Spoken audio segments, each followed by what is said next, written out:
G'day and welcome to My Garage Rules. Normally you'll see us do hot rods and chrome bumper cars on the show, but this year we've decided to mix it up a little bit and show you a different side of the automotive world. This time we've got a plastic bumper car. It's actually a 2002 Monaro, and it's owned by Scott Brook. So Scott, just tell us a little bit about your car. So we bought the car new in 2002. Seen the concept cars down at the bay and yeah, just had to have one, I suppose. So it's basically like a one-owner car? Yeah, it is, yeah.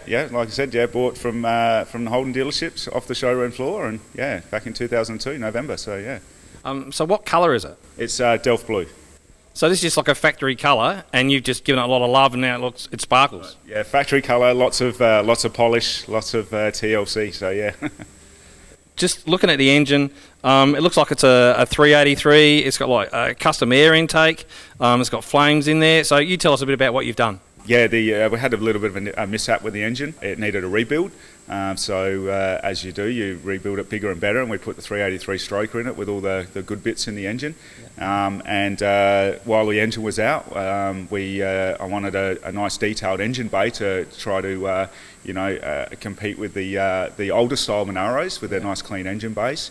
Yeah, sort of got to this level here, and the fiberglassing is all one-off custom. It was all moulded on a front cut of a VT Commodore in my garage.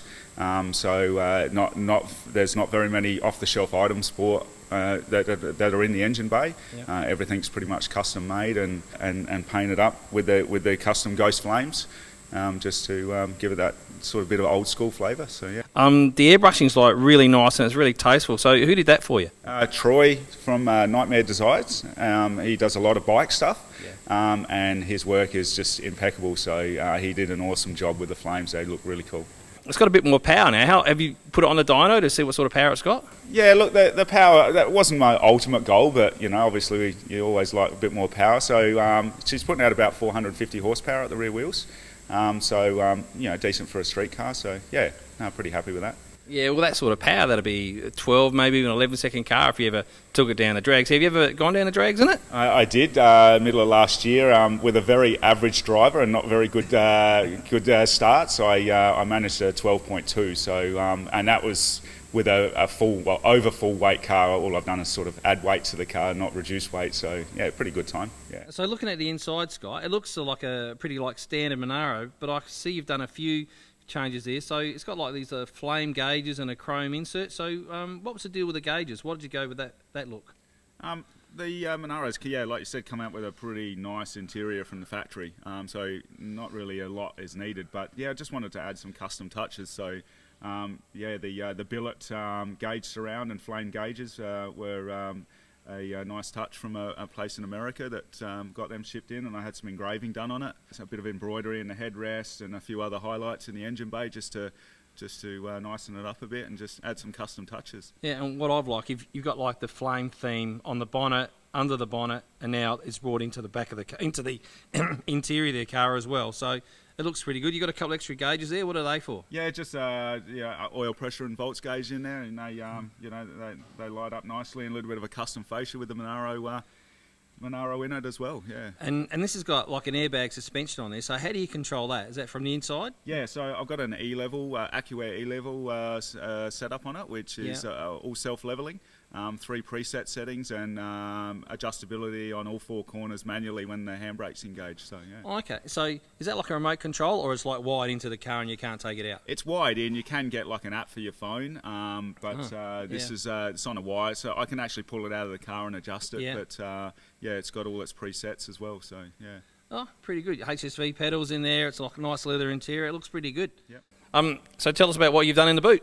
So this is a setup I've had in there for a while, with the sound system I've had for a while, and then I redid the setup a few years ago for the Monaro Nationals, and basically it's all once again custom fiberglass that I've done by myself, and a few more flame touches in there, and it's a decent sound system. It gives you a nice massage in the back of the car. So won a couple of audio comps and sound offs at the car shows as well. So yeah, pretty happy with that.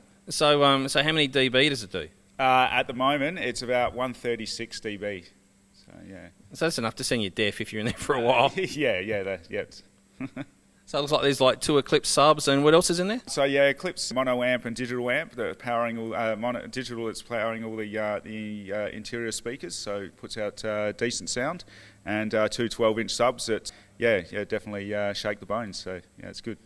So we're looking at the back of your car, and obviously this is pretty low, and I'm guessing this is not how you drive it around the street. So how do you get the back end of this car so low? Airbags. Yeah, definitely don't drive it like this. It's got airbag suspension in it on all 4 corners. It's a kit from Tubular Suspension Systems, pretty well-designed kit that it bolts in fairly well, and I did the install myself.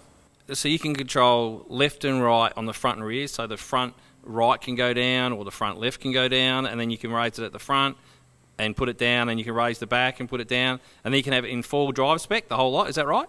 That's right, yeah. It's independently adjusted on all 4 corners, which helps with the self-levelling, and obviously you can play around with it a little bit as well, and adjust it up and down on all 4 corners, and have it up 4-wheel drive spec, or dump it in the grass, which is good. Well, we've looked at under the bonnet of the car, we've looked at the inside, looked at the boot. One of the things that really makes a car is the wheels. You can have like a boring old Chimera, put some fat wheels on it, and it looks sort of half cool. Now, the wheels on this car really stand out. So tell us, what have we got here? So these are billet show wheels called Twisted Vista, and you're right, they definitely transform the look of the car from the first time I put them on there, and they're a great looking wheel. Yeah, so pain in the ass to keep clean. Oh, can I swear? Well, pain in the ass to keep clean, but they're a great looking wheel. Yeah.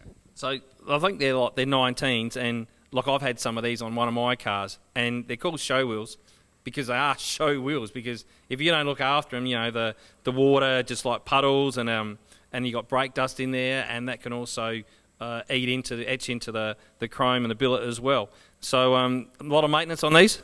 Yeah, definitely. Yeah, exactly. As you said, if you get caught in the rain, you pretty much got to take your wheels off and wash them every time you drive the car and it gets wet. So yeah, a bit of maintenance, but definitely well worth it. They're a great looking wheel. Yeah, they look great. These are 19s. Another great feature of your car is these Harrop brakes. So you got those on the front and the back. So what was the story with the brakes?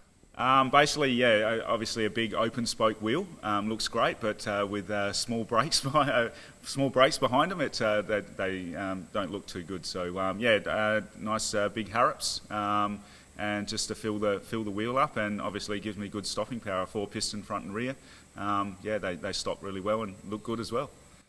So we've talked all about the rest of the car and how good it stops and how good it goes. So I think what we should do now is maybe go for a spin. What do you reckon? Yeah, definitely. Yeah, sounds good.